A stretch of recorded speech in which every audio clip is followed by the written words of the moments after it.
अच्छा, एक सवाल है कि अगर अगर बौद्ध धर्म जो है, बौद्ध धम्म, वो भारत का मूल धर्म था, तो उसके अंदर ऐसी क्या टेक्निकल, ऐसे क्या फिलोसफिकल एरर थे जो कि वो भारत से ख़त्म हो गया?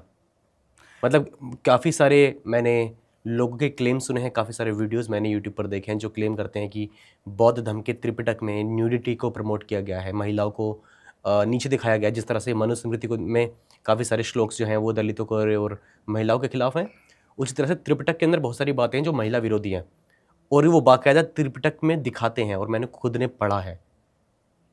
देखिए, पहली चीज तो ये कि बुद्धिज्म जो है वो किसी जेंडर को लेके अपनी बात नहीं कहते। बुद्धिज्म का कोई कॉन्सेप्ट जेंडर को लेके नहीं है, महिला पुरुष को लेके नहीं है, या किसी भी आप वर्ग के लेके बात करोगे तो बुद्धिज्म का कॉन्सेप्ट वहाँ एडजस्ट ही नहीं करता है, बिल्कुल नहीं करता है। वो इसलिए नहीं करता क्योंकि बुद्धिज्म का जो पूरा जो मानक है वो मेंटल है, मेंटल स्ट्रेंथ है। लेकिन बुद्धिस्ट लोग तो त्रिपिटक को बुद्धिस्ट का ग्रंथ मानते हैं ना। देखिए, जिस तरह से वेद है हिंदुओं के, हाँ, तो फिर हम उसको डिनाई कैसे कर रहे हैं? देखिए डिनाई कैसे कर रहे हैं, क्योंकि बुद्धिज्म का जो पार्ट है, हाँ। अगर आप बुद्ध के समय जाओ कि बुद्ध ने महापरिनिर्वाण 483 ईसा पूर्व में प्राप्त किया कुशीनारा में। 483 यानी अब से करीब 2500 साल पहले प्राप्त किया। और आज जो त्रिपिटक हमारे पास है, बुद्ध की जो शिक्षा थी सब मौखिक शिक्षा थी, लिखा तो नहीं गया, सुना गया था। सुनकर हम उसको कंठस्थ करते थे, जैसा कंठस्थ करते थे वैसा बोला जाता था। तो ये सारी जो बुद्ध की शिक्षाओं में या बुद्ध के जो विनय में जो ये घालमेल हुआ है, ये बुद्ध के बाद हुआ है। क्योंकि बुद्ध के समय तो महिला भिक्षुणी बनी है, महाप्रजापति भिक्षुणी बनी है, महाखेमा भिक्षुणी बनी है, विशाखा भिक्षुणी बनी है, उनकी सिद्धार्थ गौतम की जो पत्नी थी यशोधरा वो भिक्षुणी बनी है। उस समय कहते कि हजारों की संख्या में भिक्षुणी थी। आप सोचिए, सम्राट अशोक की पुत्री संघमित्रा भिक्षुणी बनी है और श्रीलंका में वो संघ नायिका के तौर पर रही है। आप कह रहे कैसे कहते कि महिला को वो पद नहीं मिला? श्रीलंका को रिप्रेजेंट कर रही थी संघमित्रा।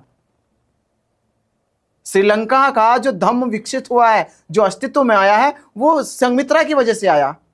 और बुद्ध ने एक बड़ी छोटी सी कहानी कि बुद्ध एक बार ध्यान में बैठे थे और ध्यान में बैठे वहां से एक नग्न अवस्था में स्त्री गुजर गई, क्योंकि उसके पीछे कुछ गुंडे या कुछ लुटेरे डकैत टाइप के लोग लगे हुए थे।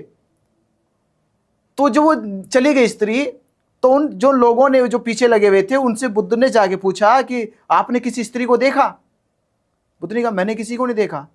तो उन तीनों लोगों को बुद्ध पे गुस्सा आया, वो बुद्ध को मारने पे चढ़े और बोले कि तुम झूठ बोल रहे हो, अभी अभी आपकी आंखों के सामने से एक स्त्री गुजरी है, वो कहां गई बताओ, कहां छिपाई आपने?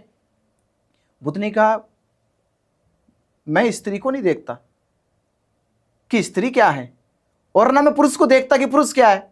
मैं तो मानव को देखता हूं, मैं तो इंसानों को देखता हूं, मैं तो इंसानों के अस्तित्व को देखता हूं, मैं रूपों को नहीं देखता। तो हमें समझ में आता कि बुद्ध ने किसी को स्त्री तत्व में नहीं देखा, पुरुष तत्व में नहीं देखा, उन्होंने तो इंसानों के रूप में देखा, मानवीय जीवन में देखा। सो अगर आप त्रिपिटक को डिनाई कर रहे हैं as a Buddhist religious text, so Tathagata Buddha की हमें ओरिजिनल जो उनकी बातें हैं, जो ओरिजिनल उनकी फिलॉसफी है, वो डेफिनेटली उन्होंने बोलकर स्प्रेड करी थी अपने समय पर।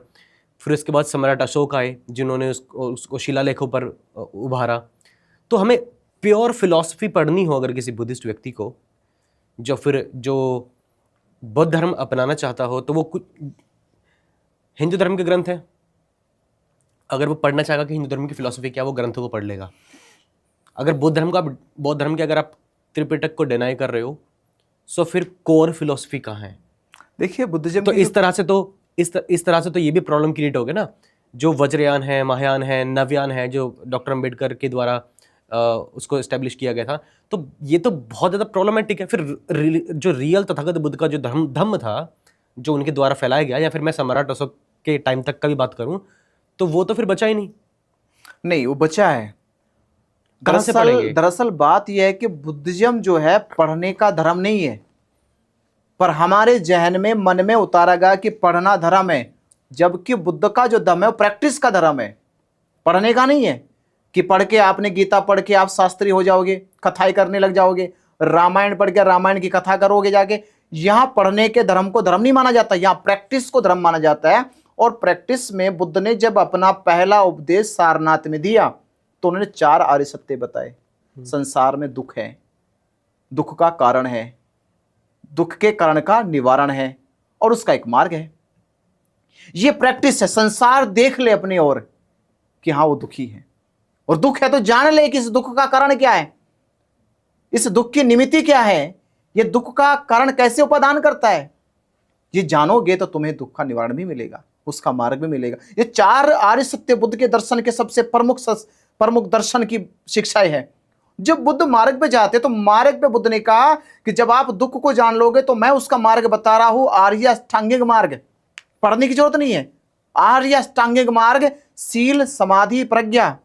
सील के 3 अंग है, सम्यक वाणी, सम्यक कर्म, सम्यक आजीविका। समाधि के 3 अंग है, सम्यक प्रयास, सम्यक स्मृति, सम्यक ध्यान।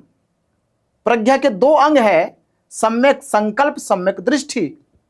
ये 8 अंगों का मार्ग बुद्ध ने जो संसार को बताया, ये तुम्हारे दुखों से मुक्ति का मार्ग है, ये बुद्ध का दर्शन है। और ये जब 4 और 8 12 अंग हो गए, वो 12 अंगों को समझाया बुद्ध ने प्रतीत समुत्पात में। ये संसार में अविद्या है, अविद्या संस्कार करती है, संस्कार से चित्त बनता है, चित्त से विज्ञान बनता है। वैसे बुद्ध ने 12 कड़ियों का संसार कर्म जाल बताया। तब 12 और 12 मिलकर 24 तिल्लियां हो गई, और 24 तिल्लियों का धम्म चक्र परिवर्तन सारनाथ में चला। नहीं, मैं आपकी बात समझ गया, आप जो कहना चाह रहे हैं मैं समझ रहा हूँ, लेकिन मेरा सवाल फिर भी वही है कि आपको ये बात कहीं से पता लगी होगी, ठीक है, आपने किसी के द्वारा सुना होगा, या फिर आपको किसी आपके सीनियर जो बहुत भिखु रहेंगे उन्होंने आपको बताया होगा। What is the exactly source की हम तथागत बुद्ध की रियल स्टडीज को पढ़ पाए? रियल त्रिपिटक पढ़ेंगे तो फिर वही मिलावट वाली बात आ गई नहीं, ना? त्रिपिटक को पढ़ना होगा। पढ़ना त्रिपिटक को ही होगा। जिस प्रकार आप संसार में अच्छे और बुरे दोनों चीज देखते हो, अगर संसार में आपने बुरी चीज देखी तो क्या संसार को छोड़ दोगे? नहीं। बोले, घर में आप रहते हो, अगर घर में आपको एक दिन अच्छा व्यवहार ना मिला तो घर छोड़ दोगे आप? लेकिन सर नहीं छोड़ सकते ना, रहोगे। हाँ। आपकी उम्मीद होगी मुझे अच्छा भी मिलेगा इसी में। त्रिपिटक में जो मैं कह रहा हूं, त्रिपिटक में 3 ग्रंथ होते हैं, सुत्त पिटक, विनय पिटक, अभिधम्म पिटक। तो बुद्ध का जो सबसे पूर्ण विश्वसनीय जो उपदेश है वो अभिधम्म पिटक में है। धम्म पिटक में, अभिधम्म पिटक में, अभिधम्म पिटक में जो विश्वसनीय है, जो ये कह सकते हैं कि ये शिक्षा पूर्णता बुद्ध की प्योर शिक्षा है अभिधम्म पिटक में। तो मतलब आप ये वाली बात मान रहे हैं कि यहाँ त्रिपिटक के अंदर जो न्यूडिटी वाली बातें हैं वो की गई हैं? हाँ, वो क्यों की गई उसको बता रहा हूँ। मैं बता रहा हूँ, हम उसको फिर जस्टिफाई क्यों कर रहे हैं? हाँ, मैं बता रहा हूँ ना वो क्यों की गई। ये सारा मामला हुआ अनुवाद पे। दरअसल अनुवाद हमारे, हाँ, पाली का जब अनुवाद हुआ, ये सब जब गालमेल हुआ। और मेरा सवाल है बुद्धिज्म में कि जो अनुवाद करने वाले हैं उनसे हम लड़ने वाले हैं। अच्छा। जिनसे हम लड़ रहे हैं ना लड़ाई, जिनके खिलाफ बुद्ध का दर्शन खड़ा हुआ, जिनके आडंबर पाखंड के खिलाफ बुद्ध का दर्शन खड़ा हुआ, हम उन्हीं का अनुवाद पढ़ते हैं।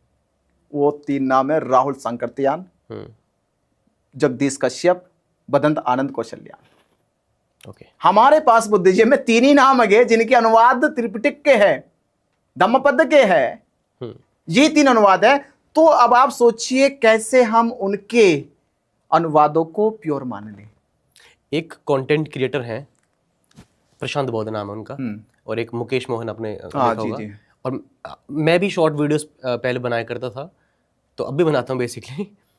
तो हमारे कमेंट सेशन में जब हम साइंटिफिक टेम्परामेंट के साइंटिफिक अप्रोच की बात करते हैं, तो नीचे कमेंट्स आते हैं बहुत सारे कि भाई तुम बौद्ध धर्म के बारे में तो देखो, वहाँ भी तो पाखंडवाद राइज हो रहा है, वहाँ भी तो काफ़ी सारे मेरे को बातें बताई गई, जैसे कि कलाया पहना जाता है हिंदू धर्म में, उस तरह से वाइट कलर का धागा पहना जाता है बुद्धिज्म में। तो भाई तुम भी तो उसी तरह का कर्मकांड कर रहे हो, तुम भी तो सिंबॉलिक रिलीजियस पॉलिटिक्स खेल रहे हो।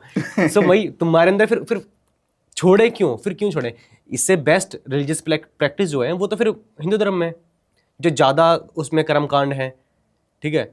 तो और दूसरी बात, जब ये वाली बात प्रॉब्लमेटिक तब हो जाती है जब आप क्लेम करते हो कि हमारा धर्म बहुत ज़्यादा साइंटिफिक है, हम बहुत ज़्यादा रैशनल माइंडसेट वाले हैं, हमारा जो धम्म है वो बहुत पाखंडवाद नहीं मानता, वो बहुत सारी चीज़ें नहीं मानता है। लेकिन ये चीज़ फिर जो बुद्धिस्ट लोग हैं और बहुत सारे भंते जो लोग हैं वो काम कर रहे हैं। इवन जब शादी वगैरह होती है बुद्धिज़्म में तो वो भी मंत्रों का जो जाप वगैरह करते हैं। सो क्या ये चीज़ मैंडेटरी है? क्या मैंडेटरी है 22 प्रतिज्ञाओं को पढ़ना तभी आप बुद्धिस्ट माने जाओगे, या फिर आप केवल तथागत बुद्ध की फिलॉसफीज को आप मान लेते हो, समझ लेते हो और अपने ऊपर अपना लेते हो? आपको किसी के सिग्नेचर के फिर टाइम यानी स्टैंप की जरूरत नहीं है कि हाँ आपको कोई सर्टिफिकेट देगा बुद्धिस्ट का तभी आप बनोगे, या फिर आप, क्योंकि एक इमेज है बुद्धिज्म की पूरी दुनिया में कि एक ऐसा रिलीजन है जो बिल्कुल खुला हुआ है, वो सबके लिए वेलकम है, उसमें कोई रिस्ट्रिक्शन नहीं है। देखो, जो अधागे की बात है या हिंदू कर्मकांड की बात है, पहले तो मैं ये बता दूं और क्लियर कर लूं आपके माध्यम से कि बुद्धिज्म की जो शाखा है महायाना, ये सारा ट्रेडिशनल महायाना का है, हिंदुओं का तो है ही नहीं। ये सारा कर्मकांड का जो ट्रेडिशनल है ये महायाना का है। मतलब जो हिंदुओं में कर्मकांड है वो महायाना का ट्रेडिशनल है, शाखा से निकला हुआ है। बुद्धिज्म अभी हिंदुओं को फॉलो नहीं कर रहा है, हिंदू बुद्धिज्म को फॉलो कर रहा है। ओके। जो अभी हमको लगता है कि हिंदू लाल धागा बांधते हैं, बुद्धिज्म के लोग सफेद धागा बांधते हैं, या वो मंत्रों का उच्चारण करता है तो हम भी मंत्रों का उच्चारण करते हैं, या वो भी उधर जाके वह कोई जाप करता है इधर भी कोई जाप होता है, ये कर्मकांड हिंदुओं को फॉलो नहीं किया जा रहा, बल्कि इतिहास के और पीछे जाए हिंदू महायाना को फॉलो करते आ रहे हैं। क्योंकि महायाना वो शाखा है जो ये बिलीव करती थी कि बुद्ध बनने के लिए एक व्यक्ति को एक बार निर्वाण मिल सकता है, एक बार में। पर महायाना कहता था कि एक व्यक्ति के कर्मों से, एक व्यक्ति के सुकर्मों के मार्ग आशीर्वाद से बहुत सारे लोगों को निर्वाण मिल सकता है। वो कैसे मिल सकता है? वो कहते थे कि जो बोधिसत्व है, जो निर्वाण प्राप्त व्यक्ति है, उसकी कुछ शिक्षाओं का उच्चारण करो, आप कुछ मंत्रों का जाप करो, उसके मंत्रों के जाप से आप में वो अभ्यास आ जाएगा कि आपको निर्वाण मिल जाए। तो उन्होंने कुछ सिंबॉलिक चीजें पकड़ ली, वो धागा बांधते थे उन्हीं तथागतों के नाम का लेकर, उन्हीं बोधिसत्वों का नाम लेकर वो धागा बांधते थे, इस कारण कि तुमको भी मुक्ति मिल जाए। वहां पर मंत्रों का उच्चारण होता था इसलिए कि इनके मंत्रों को सुनकर तुम्हारे कानों में तुम्हारी स्मृति जागृत हो जाए, तो आपको भी इसी जन्म में मुक्ति मिल जाए, अगला जन्म ना लेना पड़े। ये सारे जो कॉन्सेप्ट थे, ये कॉन्सेप्ट महायाना से आए, चाहे वो मंत्रों का हो, चाहे वो कर्मकांड का हो, चाहे पूजा पाठ का हो, चाहे मूर्ति का हो, चाहे मूर्ति के सामने प्रार्थना का हो। प्रार्थना की की जाती है? प्रार्थना की जाती थी कि हे शास्ता, हे तथागत, आपको तो मुक्ति मिल गई, आपके आशीष वचनों से, आपके वचनों की सुगंध से मुझे भी कुछ आशीष मिल जाए, मुझे भी जीवन में कुछ शुद्धि मिल जाए, मुझे भी जीवन में कुछ शांति मिल जाए, सुख मिल जाए, ऐसी कामना और कल्पना बनाकर महायाना प्रैक्टिस करता था। थेरवादा जो था वो स्वयं सेल्फ प्रैक्टिस करते थे, जो महायाना था वो डिपेंड प्रैक्टिस करते थे, डिपेंडेंट होकर। तो बुद्धिज्म की दो शाखा, एक सेल्फ डिपेंडेंट प्रैक्टिस की, एक दूसरे के ऊपर डिपेंडेंट होने की प्रैक्टिस थी। तो हिंदुइज्म के पास जो सारा कॉन्सेप्ट अभी कर्मकांड का है, पूजा पाठ का है, मंत्र उच्चारण का है, वो महायाना का चुराया हुआ है। तो आज के जो बुद्धिस्ट कर रहा, वो महायाना की प्रैक्टिस को फॉलो कर रहा है, हिंदू की नहीं कर रहा, बल्कि हिंदू महायाना की कर रहा है। पहली चीज तो ये। और दूसरी चीज है 22 प्रतिज्ञा। 22 प्रतिज्ञा बाबा साहब डॉक्टर अंबेडकर ने उस समय के काल परिस्थितियों के अनुसार दी। वो काल परिस्थिति ऐसी थी कि हमारे लोगों को धर्म के नाम पर इतना डराया गया, धर्म के नाम पर इतना शोषण होता था, इतना जुल्म अत्याचार होता था।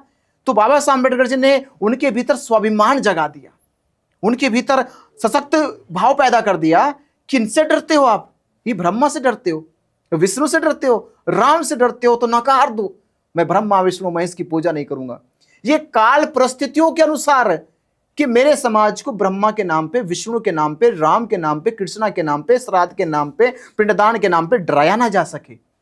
डर से मुक्त करने के लिए, भय से मुक्त करने के लिए बाबा साहब अम्बेडकर ने कहा कि बुद्धिज्म अगर बचा रहेगा, वो तब बचा रहेगा जब आप लोग इस आडंबर पाखंड से बच जाओगे। तो आडंबर पाखंड से बचाने के लिए बाबा साहब डॉक्टर अंबेडकर ने 22 प्रतिज्ञा बोली। और मुझे लगता है कि 22 प्रतिज्ञाओं की समाज को आज जरूरत है। इसलिए जरूरत है क्योंकि इससे मनोबल पैदा होता है, ये डर निकल जाता है कि संसार में कोई ईश्वर नहीं है, कोई भय नहीं है, कोई आदि शक्ति चमत्कार नहीं है, जो भी कुछ है मनुष्य का अस्तित्व है। मनुष्य अपने अस्तित्व को स्वीकार कर ले, संसार में सुखी सुख है। तो 22 प्रतिज्ञाएं हमारे जीवन के लिए बहुत महत्वपूर्ण है, और खास तौर पे आज के समय बौद्ध धर्म को बचाने के लिए और बौद्ध धर्म के प्रचार प्रसार करने के लिए 22 प्रतिज्ञाओं का होना बहुत महत्वपूर्ण है।